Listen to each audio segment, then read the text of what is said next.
Okay. Let's go ahead and find something. Oh, hey! Free pick! Always nice. Okay. So people wanted something awesome, and people wanted something terrible and shitty, so we're getting something that is both.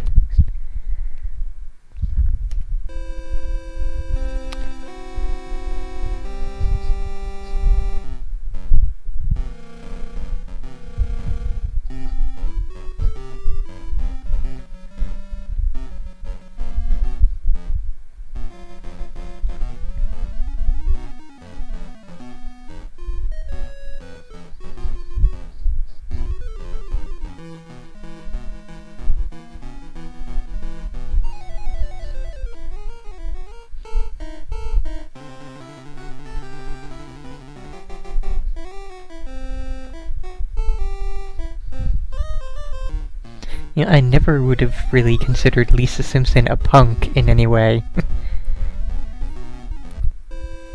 So yes, Bart Simpson's escape from Camp Deadly. At the moment, we can throw spitwads. I love that throw animation on them. So, morning activity, flag capture. Team A, Bart Simpson. Team B, everybody else. And the no spitwads rule is not really widely enforced. So, we have to go around, pick up all the flags, which are worth 666 points. Interesting game. Never noticed that before. And yes, every time you get hurt, Bart says, "Eat my shorts." Now, Lisa will provide stuff throughout the game. In these initial scenes, it will be boomerangs. Later on, it will be other things. Pretty much every couple of campers, there will be somebody who is flashing, and they will drop health. We will need the health, all the goddamn health, because this game is not easy. I owned this game as a kid, and I was able to make it pretty far, but never able to beat it. Although it is probably the best of the three Simpsons original Game Boy games. And maybe even it's better than the Simpsons Game Boy Color game, too. Okay, Blindside Bill's treehouse. Now, all of these treehouses... Let me see, did I save recently? Not recently enough to care. These treehouses will have mini-bosses in them, who you'll have to defeat before you can move on. For the most part, it is just to kind of jump over them and boomerang them in the back, because if you hit them from the front, it will do nothing. And Blindside Bill is very easy to take out. And now we have the Beekeeper's helmet, so this will protect us from the bees. Otherwise, the bees are a one-hit kill. And if you get hit by any of the campers on the way, you lose your Beekeeper's hat, so you gotta be careful about that. Yeah, bees are a one-hit kill. We got a flag there, which they are guarding, so that's a very useful item. It's not necessary, but it's handy.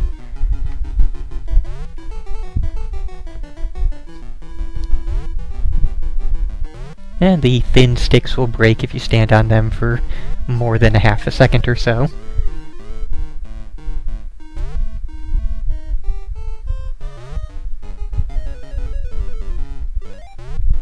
It's pretty much mostly a game of just platforming, and I think that's... Yep, that's the one we can skip. But let's not, because again, useful items are found in clubhouses. So Rebound Rodney, you have to take a different tactic. Blindside Bill is very easy and slow to get past. Rodney is one you have to trick. You have to throw the boomerang backwards and catch him like that. Yeah, let's not fall into any holes. Falling out of tree houses is bad. That's a thing you want to avoid. And now we have the football helmet, so, you know, all of these campers, you just barge right on through. And I'm kind of amazed that we actually have not yet gotten a flashing camper. Now, you can't climb trees while you're in the football helmet, so gotta wait for it to run out if you want the extra life, and trust me, you want the extra life. Ah yes, and the floating log. Because, you know, platforming with this kind of control scheme, it's a little bit stiff for controls, it's not really terrible. Lunch break, devour every morsel. No food fights. You throw it, you eat it. So obviously there are going to be lots of food fights. Now all of our boomerangs are taken away, and we get hamburgers. Well, tofu burgers. Ah, there is one. So yes, certain campers will be like that, and they will drop health for you. That's one of the lunchroom monitors. If you throw stuff in front of him, you have to eat all of your remaining ammunition. So don't throw things in front of them, just wait until they're off screen. So the campers in this area will throw silverware, knives and forks and such. Pretty easy to dodge. And there will be some that will throw forks, which will be lower than the knives, so you have to jump over them.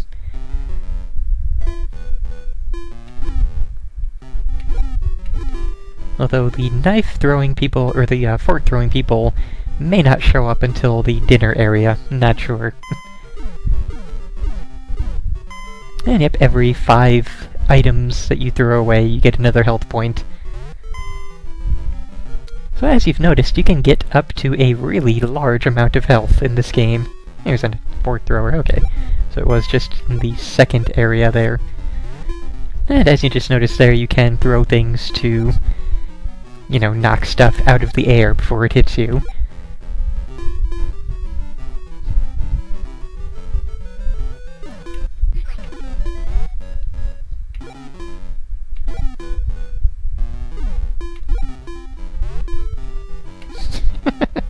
I forgot that Bart can jump like 8 feet in the air. And there we go. Okay, so yes, after a certain point it does show up as just a plus when you have so much health. And I forget if it does actually... Well, we'll find out in a second. We'll take some damage and we'll see if it actually does keep track of how much is in that plus area.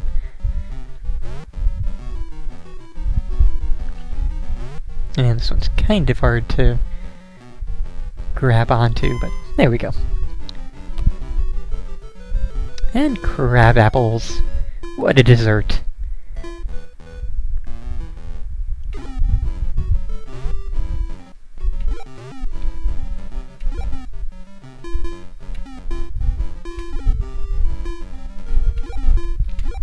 Like, I know that crab apples are edible, but like, you never see recipes with them in them, you never find people just eating crab apples.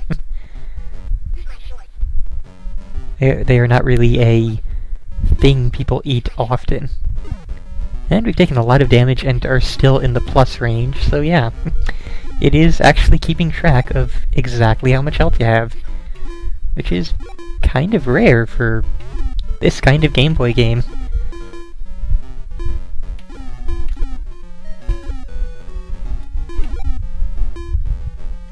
Okay, and now we're done with that section, finally. Each of the lunch and dinner areas have 3 food items. And then you go back to capture the flag. Beware of killer hornets. Yeah, that's a really bothersome thing. And Madman Mort. Oop. Oh, right, it's just an amount of time until you can... Okay, so Lisa once again supplies us immediately with boomerangs. I don't know what shortcuts she's using to get around camp faster than, you know, you just walking around.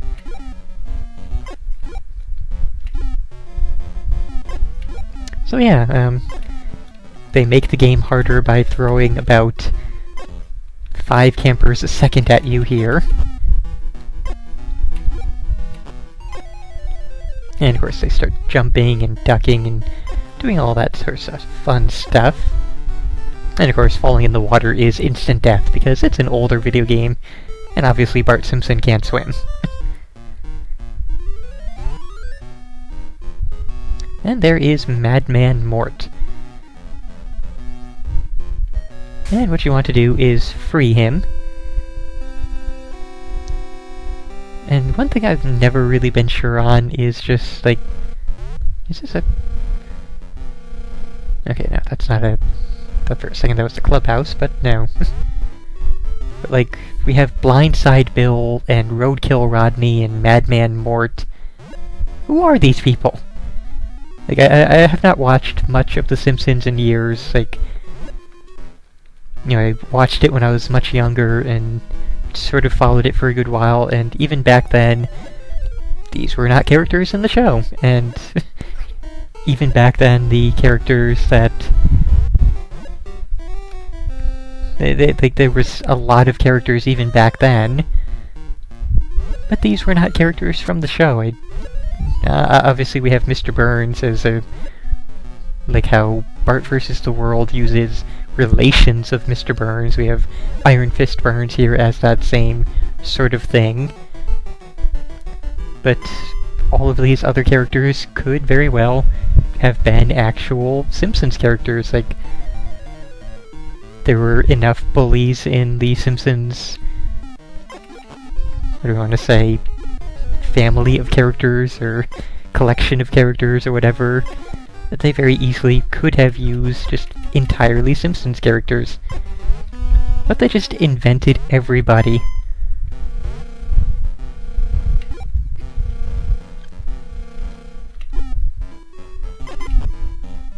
You know, I'm not even going to bother with the help anymore. We don't really need it.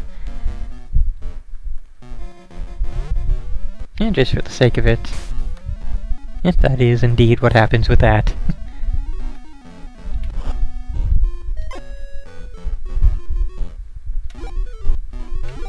Now, this was made in 91. Simpsons had been going for a couple years, so... yeah, there were definitely at least, like, 50 characters on the show by then.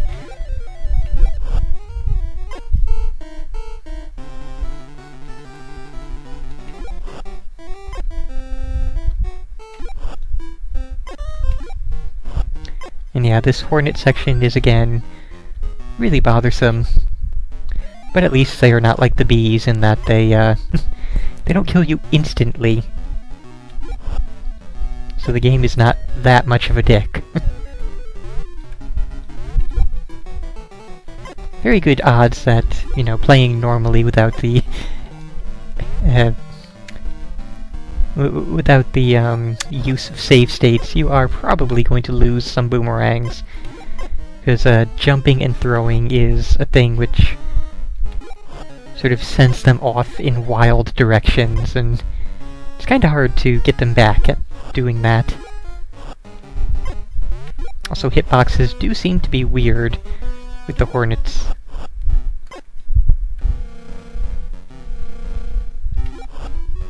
Pretty much this is an area you want to kind of tiptoe through, just walk a tiny bit forward to get the Hornet on the screen, and take it out before any more can appear. And why not? Even more boomerangs. Because again, if you let it go flying and don't catch it, you will indeed lose one. Okay, another sewer area. This time we got spiders. And once they land, they are actually totally impossible to hurt. So you just want to kind of keep going forward in this manner. Try and take them out before they can manage to land. Oh, and while you are... when you have thrown a boomerang, you can continue to mash the buttons and throw spitwads. Oh, and yes, that is another thing. If you hit Lisa with either boomerangs or spitwads, she will drop whatever she was going to give you, and anything nearby will also fall.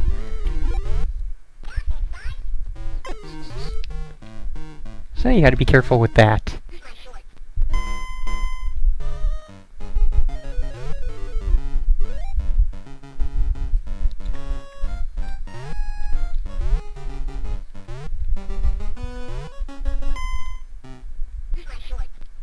And now I'm at the point where I have so much health that I don't really care how much damage I take, because it's going to be a long time before you know, that amount on screen will even start to be affected.